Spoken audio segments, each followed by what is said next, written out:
Salut les Anacalypsiens, bienvenue dans cette nouvelle vidéo d'Anacalypsie. Aujourd'hui on va revenir sur l'épisode 3 de Koh-Lanta, les armes secrètes. Alors il va y avoir beaucoup, moins de choses à dire que la semaine dernière. Parce que je trouvais que dans cet épisode, il n'y avait pas tant de choses que ça à dire en fonction de mon concept autour de Koh-Lanta. D'abord je vais dire que j'étais très étonné et content quand même pour Magali, parce que bon, même si c'est pas mon aventurière préférée, c'est quand même plaisant de voir quelqu'un qui est mis à l'écart être accepté dans un groupe. Mais du coup, effectivement, Magali, qui aurait dû être éliminée la semaine dernière, qui s'est sauvée grâce à une arme secrète, et cette semaine, elle a fait totalement l'unanimité. Elle est totalement devenue intégrée dans le groupe. Et du coup, j'en suis content pour elle, mais je me dis, les rouges, franchement, il leur faut pas grand chose. Hein. Elle gagne une épreuve comme ça en solo devant les autres, juste parce qu'elle utilisait une arme secrète pour montrer qu'elle en avait, qu'elle voulait rester. Là, d'un coup, boum, tout le monde l'adore. Ce qui veut dire que si elle n'avait pas trouvé cette arme secrète, ils auraient jamais vu cette facette-là de Magali, et ils l'auraient virée. Sans changer d'avis. Donc voilà, je suis content pour elle, mais je me dis c'est un peu con qu'elle soit acceptée de cette manière-là, quoi. Ça aurait été quand même mieux qu'elle soit acceptée tout court dès le début. Et à contrario, on a Candice qui elle se sent totalement rejetée, et comme on voit dans le teaser, apparemment dans le prochain épisode, elle se sentira toujours assez seule dans cette équipe rouge. Du coup, pour l'instant, bon, ça va, tout se passe bien parce qu'ils gagnent. Mais je pense que s'ils perdent la prochaine immunité, Candy sera clairement en danger, parce que voilà, je sais qu'il y a des tensions, comme on voit dans le petit teaser pour la semaine prochaine, où je crois que c'est Laure qui est en train de dire oui, c'est pas parce que je sais plus comment elle dit ça dans le teaser, c'est pas parce que c'est la chef qu'elle doit se comporter d'une certaine manière et tout. Enfin, donc on peut s'attendre à ce que la situation de Candy se dégrade plus qu'elle ne s'améliore dans l'équipe rouge. Ce qui est étonnant, parce que elle a jamais eu de comportement déplacé. Je veux dire, elle a toujours été normale, quoi. Quand les autres ils n'arrivaient pas comme à faire le feu parce qu'ils ont montré les images, voilà, elle venait, elle leur expliquait voilà, en faisant comme ça vous n'y arriverez pas. Après je crois que ce qu'ils n'arrivent pas à comprendre, c'est qu'à la base c'est son travail d'être instructrice en survie. Du coup voilà, et elle a un peu ce manque entre guillemets de tact là-dedans, parce que c'est vrai que c'est son métier, donc si elle l'explique ou machin, elle va le faire un peu comme si elle le faisait aux gens qui viennent prendre ses cours de survie et tout. Mais en soi, comme on le voit, elle le fait pas de manière méchante, elle est pas agressive. Hein. Enfin, c'est assez incompréhensible. Après, comme je crois que c'est elle qui le dit, oui, on est quand même dans une équipe assez de machos et tout, et elle a totalement raison. Voilà, ils n'ont pas trop accepté ses critiques, alors que quand ils ont suivi ses conseils, ils ont eu le feu, et voilà. Mais effectivement, j'ai un peu du mal à comprendre pourquoi Candice est un peu le mouton noir de cette équipe. Ça vraiment, j'ai du mal à le comprendre. Par contre, ce qui est bien, c'est que Hervé lui en veut pas et lui a pardonné le fait d'avoir utilisé sa partie du totem. Que Denis va confirmer dans l'épisode, et que moi j'avais déjà entendu parce que la semaine dernière, après l'épisode, il avait fait un live sur Instagram où il avait justement expliqué, parce que personne ne comprenait rien au totem, et du coup il a bien et bien expliqué que dès qu'un partie du totem est utilisé tout seul, ça annule celui de l'autre. Donc maintenant les règles sont claires. Du coup voilà, Candice, en utilisant sa partie du totem, elle supprime l'effet de celui de Hervé. Alors ensuite, Aurélien. Alors Aurélien a une petite erreur de stratégie. Alors même si plus tard il va montrer qu'il est bon en stratégie, mais là on a quand même une petite erreur, parce qu'il le dit, j'ai créé mon équipe avec des éléments sportifs. Et comme il le dit, les jaunes sont plus des gens doués dans la survie, mais pas des gros sportifs. Du coup, ce qui montre que déjà, Aurélien a fait une erreur en composant son équipe avec Laetitia, en choisissant des sportifs, en se disant voilà, sur les sportifs, on va gagner les épreuves, en gagnant des conforts, on va gagner de quoi manger, peut-être de quoi faire le feu, parce que ça fait que, ouais, je pense qu'il y a quand même un petit moment qui donne plus le feu lors des conforts, mais il y avait quand même pendant pas mal de saisons le feu qui était donné lors du premier confort. Voilà, tu pouvais gagner le feu au bout de 3 jours, enfin pas de 3 jours, de 1 ou 2 jours. Mais voilà, pendant un temps, le feu, tu pouvais le gagner. Aujourd'hui, j'ai l'impression que depuis quelques saisons, le feu, tu le gagnes plus. Tu te démerdes pour le faire, et si tu mets trop longtemps à le faire, bon bah là, au bout d'un moment, il te le donne. L'année dernière, je crois que c'est ce qui s'était passé. Je crois que c'est les oranges qui n'avaient pas eu le feu pendant une semaine, comme le cas des jaunes là. Et du coup, au bout d'un moment, ils ont demandé s'ils pouvaient avoir le feu, ce qu'ils n'y arrivaient pas. Et je crois qu'ils ont donné 2 ou 3 allumettes. Et puis on dit, bah voilà, vous avez ça et essayez de faire avec. Donc là, je pense que c'est peut-être ce qui arrivera avec les jaunes s'ils n'arrivent toujours pas à faire le feu.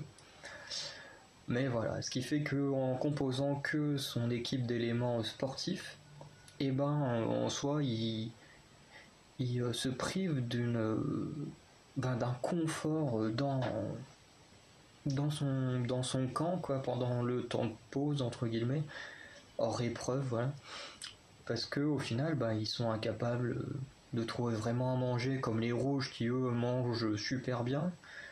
Ils sont capables de faire une cabane comme les rouges, leur cabane ça a l'air d'aller, en tout cas ils s'en plaignent pas tant que ça, même si elle a l'air un peu petite, vu qu'on a vu au début que les filles dormaient dehors et les hommes dans la cabane. Qu'est-ce qu'il y a d'autre?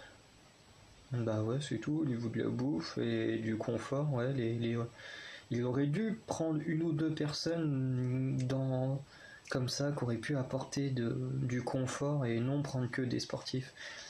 Parce qu'au final, il a cru qu'en ayant que des sportifs, il gagnerait pas mal de choses comparé au rouge. Et au final, tout va se briser parce que l'équipe des rouges va remporter et le confort, où il y avait quand même eu un truc assez physique, parce que c'était le truc, je sais plus, le jeu avec les prisonniers, où en gros, t'as une personne de chaque équipe qui suit un parcours, et derrière t'as tous les membres de l'autre équipe attachés, donc qui les poursuivent et qui doivent les rattraper. Donc par exemple, là on avait Aurélien chez les jaunes, qui faisait le parcours et qui était poursuivi par le reste des rouges. Et de l'autre côté, c'était Gabin, je crois que c'est son nom, chez les rouges, qui lui était poursuivi par tous les autres jaunes. Et du coup, au bout d'un moment, ils avaient, sur la fin, en gros, ils devaient prendre 3 sacs d'un certain nombre de kilos. Au final, ça faisait dans les 70 kilos. Et du coup, voilà, le Gabin a montré qu'il était plus puissant et tout que les jaunes. Puisqu'au final, c'est grâce à lui qu'ils gagneront. Et pareil, sur l'épreuve d'immunité, ils doivent enflammer une vase, donc ça c'est un jeu assez classique, sauf que pour ça ils doivent faire du basket, globalement c'est clairement ça, ils doivent mettre des noix de coco dans un panier, mais pour ça les noix de coco ils doivent aller les chercher dans l'eau, dans un énorme sac qui fait 100 kilos, et en gros ils doivent les passer à travers des éléments qui sont sous l'eau et tout, enfin l'épreuve était assez originale. Et là, pareil, entre le travail d'équipe et la force de Gabin a fait que ils ont pris de l'avance et qu'ils ont gagné. De l'autre côté, chez les jaunes, il n'y a quasiment que Aurélien qui tirait le filet avec toutes les noix de coco. Enfin, c'était voilà, il y a beau avoir du muscle dans les jaunes, mais si le cerveau ne suit pas, Aurélien va le dire lui-même, les gens ils réfléchissent pas dans son équipe. Voilà. Après, moi, j'irai pas jusque-là à dire qu'ils sont idiots et tout, mais voilà, s'ils s'étaient bien concertés, bien mis les règles en place, que chacun avait bien respecté son rôle dans le truc, techniquement, ils auraient dû être comme les rouges et réussir l'épreuve plus facilement. Même si en soi, il n'y a pas eu tant de ça d'écart sur le résultat final. Ensuite... Purée, mais j'y vois rien. Hop là, tac, je suis désolé, je fais une petite coupure, mais le problème des lunettes comme ça, c'est comme il n'y a pas d'air, il y a de la boue qui n'arrive pas de se mettre et j'y vois pas grand chose. Donc voilà, donc qu'est-ce que j'ai mis? Oui, le coup de gueule de Mathieu, ça, fallait s'y attendre, quand les jaunes ont perdu, il a pété un coup de gueule. Oui, pas parce que vous êtes tous des gros sportifs que vous avez gagné toutes les épreuves, ce qui est assez logique. Ensuite, j'ai mis que Thomas, avait une belle réflexion, et que cette réflexion, c'était oui que le fait du coup de gueule de Mathieu, la façon dont il a rabaissé l'équipe en poussant son coup de gueule, qu'effectivement c'est quelque chose qui va plus diviser l'équipe que renforcer le lien entre l'équipe. C'est-à-dire que s'il avait été voir les gens pour en parler et tout, comme l'a fait Myriam, qui elle a été énervée parce qu'elle a pris les choses pour elle-même, elle a été lui parler, ils ont mis les choses au clair, boum, ça leur relation entre guillemets s'est améliorée, mais juste pousser un coup de gueule comme ça pour dire oui on est nul, il y en a dans l'équipe qui devraient réfléchir et tout. Le problème de Mathieu, c'est qu'il se remet pas en question, c'est qu'en plus on le voit et Denis le dit lui-même, c'est que en fait quand il passe le dernier obstacle avant toute la partie dans l'eau, normalement ils doivent, il y a deux bancs, enfin c'est pas des bambous, mais enfin vous comprenez le principe, deux bambous comme ça, il faut passer à travers. Et en fait Mathieu va passer au-dessus, ce qui fait qu'il va faire perdre du temps à son équipe parce qu'il doit revenir pour repasser à l'intérieur, alors que les rouges n'ont pas fait l'erreur, ils sont directement passés à l'intérieur des deux bambous, et du coup on rattrapait Aurélien avant que les jaunes puissent rattraper Gabin. Et du coup, il s'en est pris à tout le monde et tout, alors que la défaite est un peu en partie à cause de lui, parce que il a beaucoup gueulé sur ceux qui étaient bloqués dans la boue, mais alors son erreur à lui, il l'a un peu mise de côté, en mode fou, ça existe pas, c'est pas à cause de ça qu'on a perdu. Sauf qu'ils ont quand même perdu des précieuses secondes là-dessus, donc ça compte quand même. J'ai mis oui, la condition de Laetitia en tant que mauvais chef est toujours remis en cause. Au bout d'un moment, je trouve ça un peu chiant. Enfin on comprend, oui, c'est bon, c'est pas un bon leader. Au bout d'un moment, ouais, faites comme si elle était pas là et arrêtez de lui en mettre plein la gueule à chaque fois, quoi. J'ai l'impression que c'est un peu le bouc émissaire de l'équipe. Parce que justement, Vincent va s'énerver contre elle, mais c'est totalement inutile. Parce que il essaye de faire le feu, apparemment. Bon, après, je comprends un peu son énervement, ça fait 3-4 jours qu'il essaye de faire le feu. Il n'y arrive pas. Effectivement, ça peut être énervant. Mais à côté de ça, Laetitia, qui elle va juste lui proposer, oui, est-ce qu'il existe d'autres méthodes, d'autres trucs. Bon, elle pourrait essayer de proposer d'autres méthodes, mais bon, elle lui pose juste la question. Et là, il va s'énerver et tout, lui dire oui, tu te prends pour le petit chef, un truc comme ça. Alors qu'on l'a bien vu depuis le début, même elle le dit qu'elle est pas. Même si c'est elle le capitaine du groupe, elle se comporte pas vraiment comme un capitaine, hein, tout le monde le voit et tout le monde n'arrête pas de lui reprocher, donc j'ai l'impression que les gens quand ils sont énervés, c'est un peu le bouc émissaire, voilà, c'est comme elle a pas de caractère, qu'elle est trop effacée, allez hop, surtout que normalement elle devrait être capitaine, elle fait pas bien son travail, donc allez hop, on s'en prend à elle. Alors que là, j'ai trouvé que le coup de sang de Vincent sur Laetitia était pas du tout justifié. Enfin, du moins, d'après le montage. Après, quand je parle toujours d'après le montage, parce qu'il y a forcément des choses qu'on ne monte pas. Si ça se trouve, il y a eu des choses, comme je disais sur l'épisode précédent, pourquoi Magali en voulait autant à Candice pour vouloir absolument jouer son totem contre elle et contre aucun autre membre de l'équipe. C'est qu'il y a forcément des choses qui ont été cutées et que c'est passé quelque chose entre les deux. Enfin, nous, quand on regarde le montage, il n'y a rien qui montre qu'il y a un problème entre Magali et Candice. Donc voilà, il y a forcément des choses qui sont cutées. Donc moi, je ne parle que de ce qu'on voit à l'écran et de rien d'autre. Même si je comprends que des choses ont pu être faites hors caméra. En même temps, faut pas oublier qu'il y a 3 jours d'aventure compilés en 1h30 d'émission. Donc il y a forcément beaucoup de choses qui ont été supprimées. Alors ça, j'ai déjà dit, effectivement, que Mathieu ne reconnaît pas ses torts, mais qu'il accepte quand même les conseils de Myriam. Effectivement, Aurélien qui est absent, du coup Myriam fait un peu le travail d'Aurélien avec Mathieu pour lui dire, voilà, tu devrais pas t'énerver comme ça, faire les choses plus calmement et tout. Voilà, après, comme elle dit, c'est qu'une défaite. Si on discute tous ensemble et tout, effectivement, on va mieux se solidariser, oui, il va mieux se resolidariser en parlant calmement, en expliquant les choses qui sont mal passées, plutôt qu'en allant gueuler et insulter. Enfin, il n'a pas insulté les gens, mais bon, on va dire qu'il a quand même pas mal taper dans le moral de son équipe. Hein. Mais bon, c'est comme ça. Après, heureusement, c'est ce qui est bien avec Mathieu, c'est que bon, même si j'aime pas ses coups de sang, c'est que quand même, quand on lui fait des critiques, il le prend en compte, il l'accepte. Après, est-ce que sur la longueur, il va tenir ses engagements? On le saura les prochaines semaines. Parce que je pense qu'un comportement comme ça, malheureusement, c'est le genre de comportement qui fait que tu peux être éliminé assez rapidement. On a bien vu avec Dylan. Hein. Dylan, en 2017, il était tellement insupportable, imbu de lui-même, que oh, boum, au bout de 3 jours, il était dégagé, alors que c'était un élément très fort de l'équipe bleue. Donc faut se méfier de comment on se comporte dans une équipe. Ensuite... Ah oui, Lucie, je pense que beaucoup vont en parler chez les autres youtubeurs, donc je vais aller être assez simple. Bah, c'est un peu une déception. Après, étant une sportive, on se doutait bien que dans la survie, elle allait rien apporter. Mais en termes d'épreuve, et ben, c'est quand même une championne ou vice-championne de MMA, là, comme ils disent. Tu te dis au final, elle apporte pas grand-chose dans l'équipe et c'est très dommage qu'elle n'ait pas l'occasion de le montrer, surtout qu'elle arrive 3 jours après les autres, à peu près, 3-4 jours après les autres. Du coup, elle arrive plus en forme. Bon, quand elle est arrivée, ils ont gagné l'épreuve d'immunité. Là, maintenant, ils perdent 2 épreuves d'affilée. Et c'est vrai que le nom de Lucie a été beaucoup cité pour l'élimination du soir.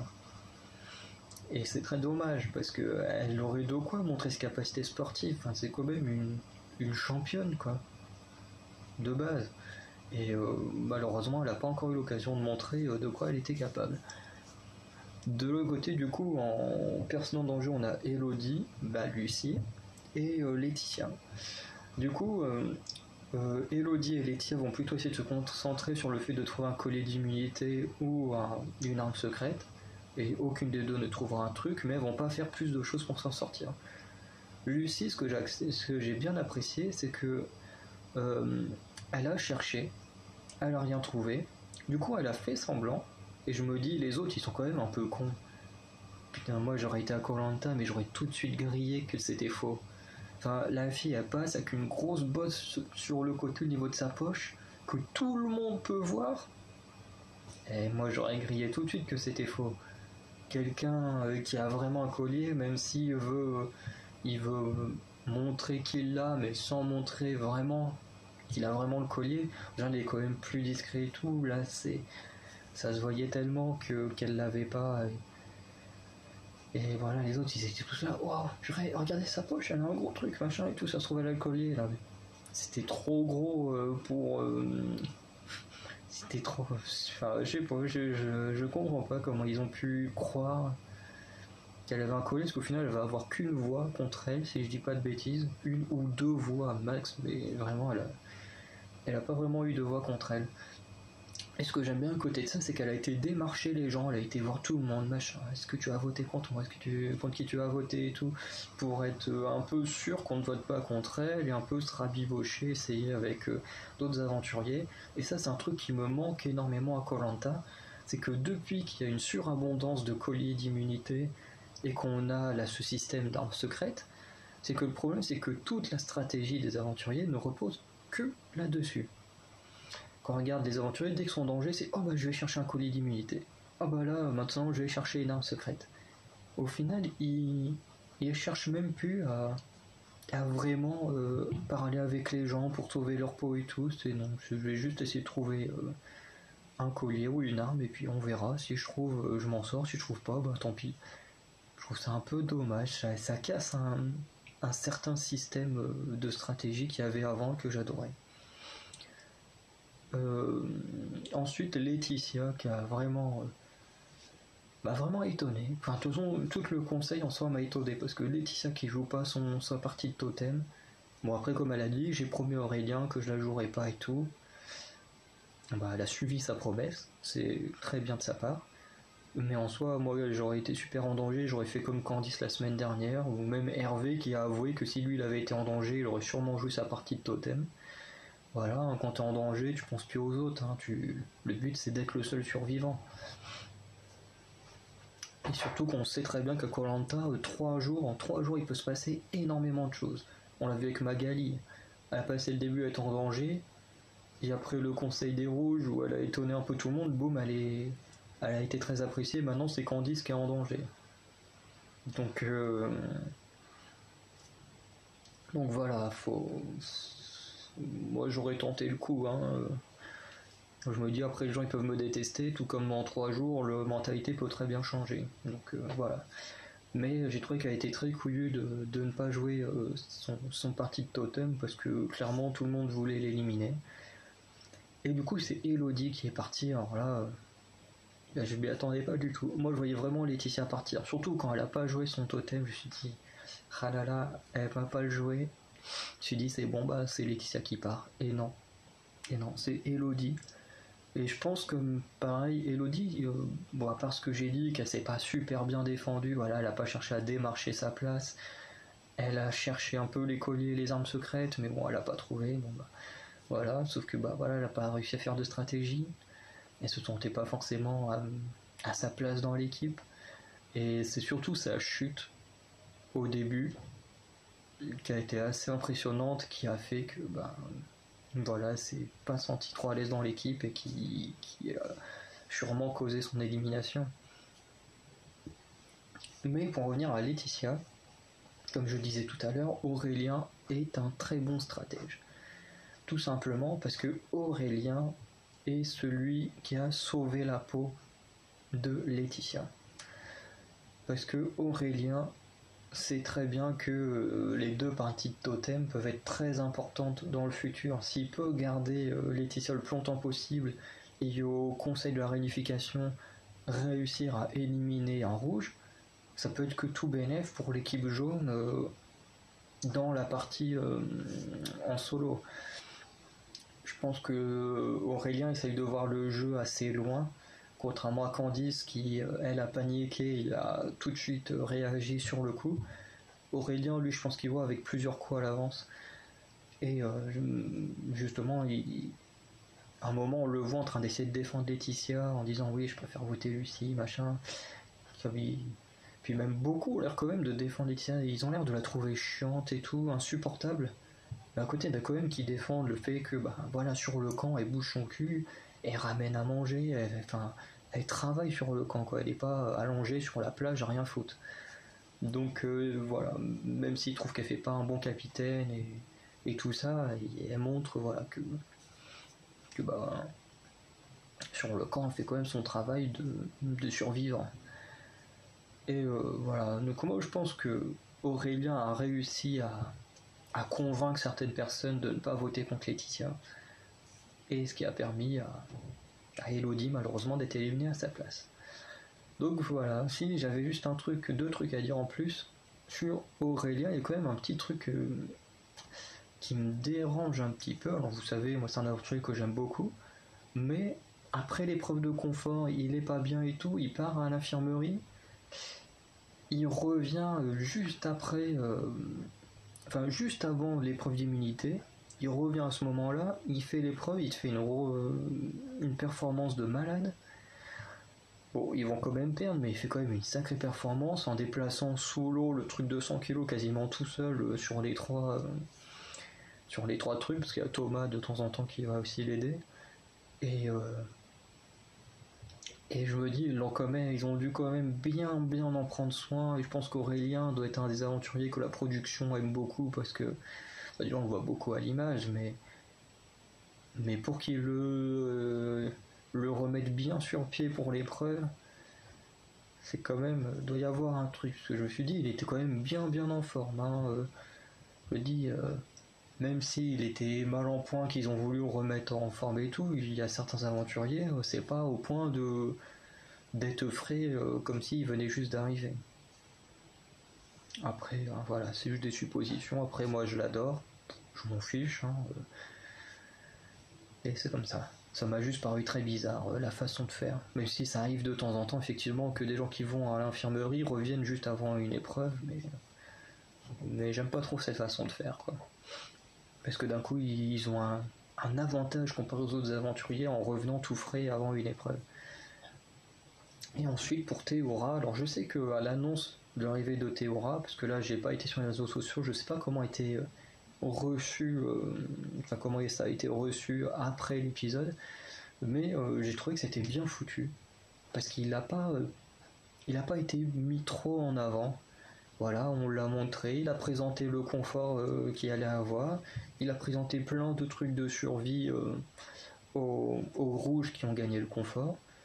En plus, on le voit avec son papa et tout, les images elles sont super belles. Et voilà, c'était génial. Moi j'ai adoré les moments avec lui, c'était super émotif. Et puis il apprenait plein de petites choses et tout qu'on voyait faire dans ses aventures. Et enfin, voilà, moi personnellement j'ai adoré sa présence, contrairement à certains qui, au moment de l'annonce, étaient plutôt contre le fait de revoir Théora et tout, qui trouvaient qu'on le voyait trop. Bah là, on le voit pas tant que ça. Et puis les moments qui sont avec lui, c'est plutôt cool. On a l'impression d'avoir un professeur Théora et je trouve ça super. Surtout qu'en plus on est chez lui, on est sur son île où il a grandi et tout, donc ça aurait été con de ne pas profiter, enfin que la production ne profite pas de sa présence sur l'île pour l'émission, quoi. Sachant que c'est un des aventuriers les plus mythiques, les plus connus, les plus aimés, donc forcément ils allaient jouer là-dessus, quoi. Donc voilà, moi j'ai plus rien à dire. En tout cas, c'était un bon épisode, pas extraordinaire, mais bon, c'était pas mal. Puis moi qui préfère les rouges, voilà, j'étais content qu'ils gagnent tous cette semaine. Donc je vous dis à bientôt pour de nouvelles vidéos. Je vous dis à la semaine prochaine pour la prochaine review de koh. Et en plus la semaine prochaine, vous aurez aussi des vidéos tous les jours qui sont déjà programmées parce que j'ai fait plein de montages. Il y a quelques jours où vous avez rien eu du tout. Et j'ai planifié sur 2 semaines plein de choses que j'avais tournées et tout. Et voilà, du coup vous avez de quoi visionner, surtout autour de la K-pop, mais voilà. Allez, ciao les Anakaipiens.